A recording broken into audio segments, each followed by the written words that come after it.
Bien.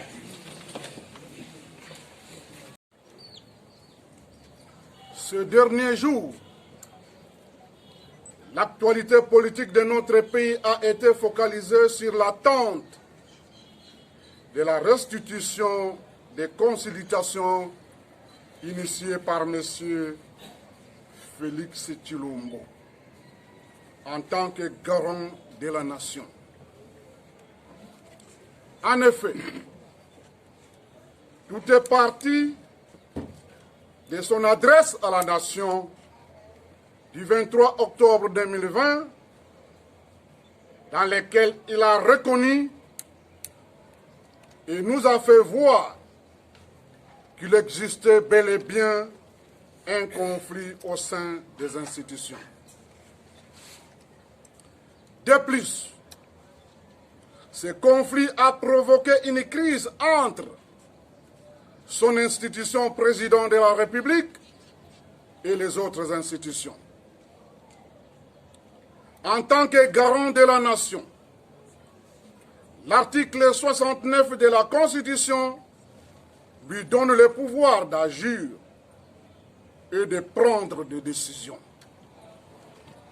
Selon l'esprit de ses discours, Félix Tshilombo mettait en cause les institutions en place ainsi que la coalition FCC-CACH. Tout en suspendant les réunions du Conseil des ministres.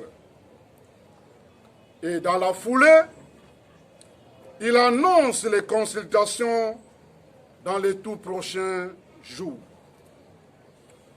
Nous lui avons fait voir qu'en évoquant l'article 69 de la Constitution, non seulement il est le garant de la nation, mais nous lui avons indiqué la voie à suivre.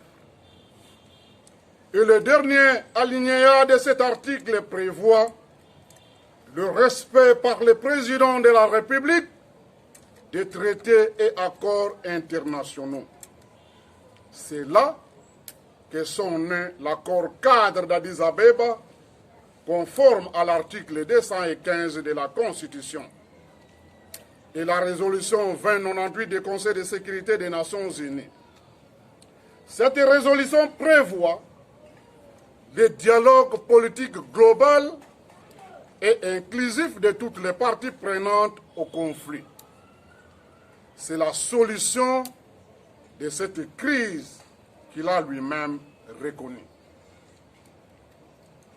Curieusement, nous sommes étonnés de constater qu'au lieu de rester dans cette logique de son discours du 23 octobre 2020 et dans l'esprit de l'article 69 de la Constitution qui l'a motivé de prendre ces décisions, Félix Tshilombo, dans son récent discours, d'ici décembre 2020, s'est présenté de nouveau devant la nation avec un discours perdu et a fait un revirement spectaculaire en se plongeant dans la cacophonie jusqu'au point de mettre en cause son discours du 23 octobre 2020 et a ainsi mis fin à son propre pouvoir.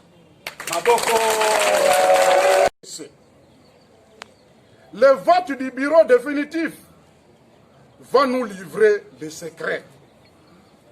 C'est avec ce député que Félix croit renverser la tendance et obtenir la majorité parlementaire afin de diriger le pays dans les jours à venir.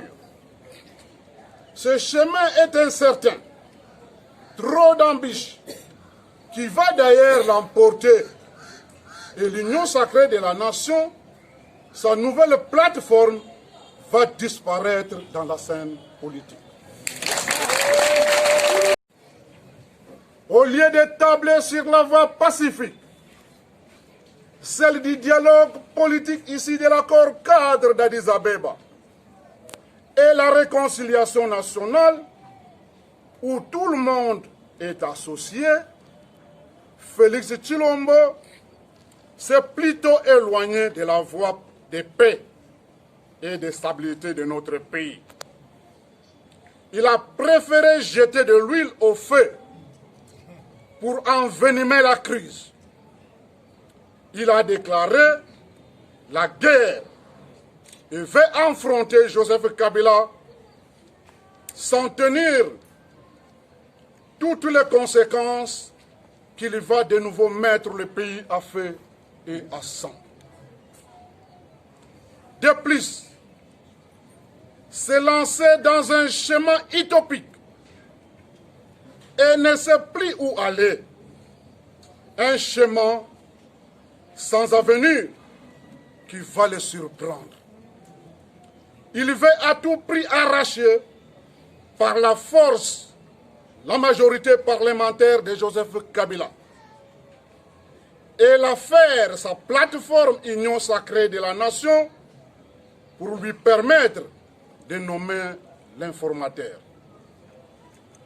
Ce qui fait que, jusqu'à présent, Félix n'a pas encore compris comment se déroulent les enjeux politiques, ni savoir la position des uns et des autres sur le plan politique de notre pays, sans tirer toutes les conséquences et tenir compte de son passé, de savoir comment fonctionne et se comporte cette classe politique.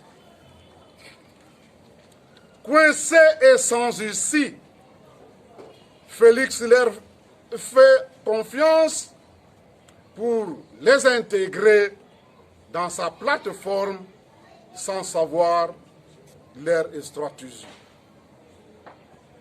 Par ailleurs, le chemin emprunté par Félix nous fait une action pure et simple.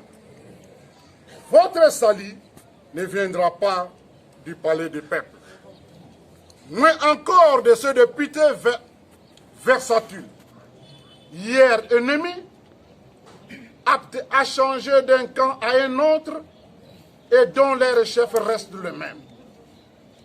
Le changement du bureau et de la tendance de la majorité parlementaire, hier avec Joseph Kabila, aujourd'hui avec Félix Tshilombo, ne va pas résoudre la crise politique et sécuritaire, ni l'amélioration de la vie sociale de la population. Vous devez savoir que vous êtes en face d'une classe politique corrompue, pourrie, médiocre, sans idéal ni morale. Autrement dit, Félix Tshilombo a oublié que la majorité parlementaire s'était déjà dégagée et bien identifiée au sein du FCC. Car l'arrêt de la Cour constitutionnelle sur le règlement intérieur de l'Assemblée nationale a reconnu cette majorité. C'est celle-ci qui a désigné le Premier ministre Ilunga Ilunkamba et lui a bel et bien signé l'ordonnance présidentielle. Chers compatriotes, il est regrettable pour Félix Tshilombo qu'il ait oublié que son pouvoir est fondé avant tout sur base de la coalition FCC-Cash. La Cour constitutionnelle en a même fait allusion dans son arrêt lors des prestations de son serment. Aujourd'hui, mettre fin à la coalition avec le FCC, qui, à son tour, a pris acte, signifie que non seulement que toutes les institutions tombent, mais aussi et surtout, le président de la République est réputé démissionnaire. À la Constitution, Félix Tshilombo s'est mis dans la logique de s'imposer par la force, de s'accaparer de plein pouvoir. Il veut s'octroyer un pouvoir absolu et totalitaire, que l'Union des Républicains ne lui laissera jamais libre pour réaliser ce projet de triste mémoire. Félix Tshilombo s'est mis dans la confusion.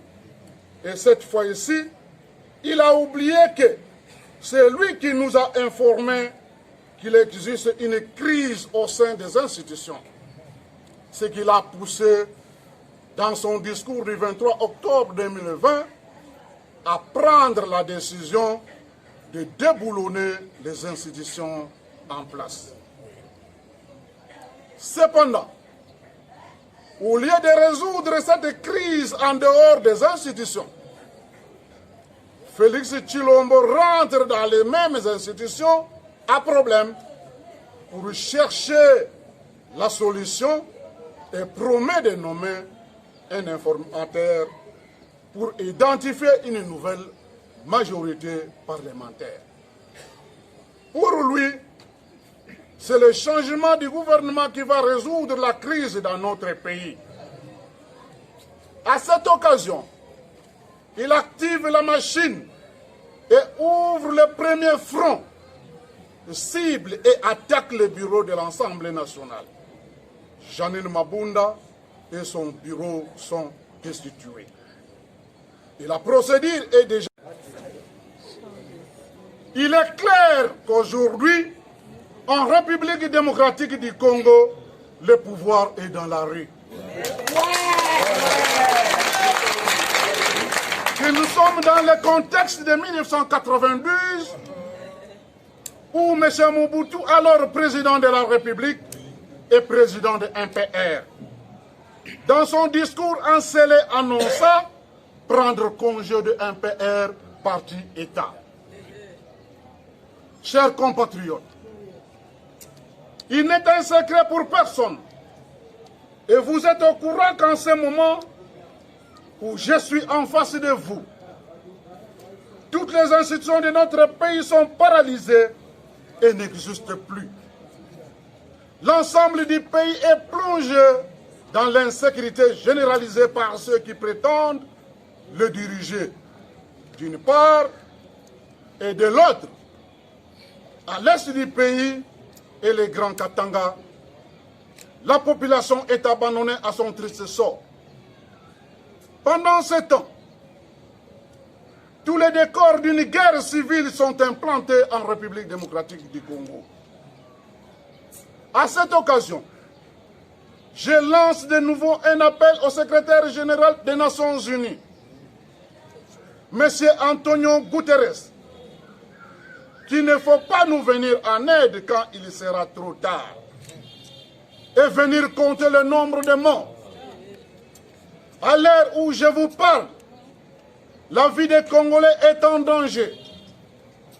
Il est urgent d'intervenir dans l'immédiat en désignant le médiateur botswanais afin de prendre contact avec toutes les parties prenantes au conflit pour organiser le dialogue politique ici de l'accord cadre d'Addis Abeba. Bien.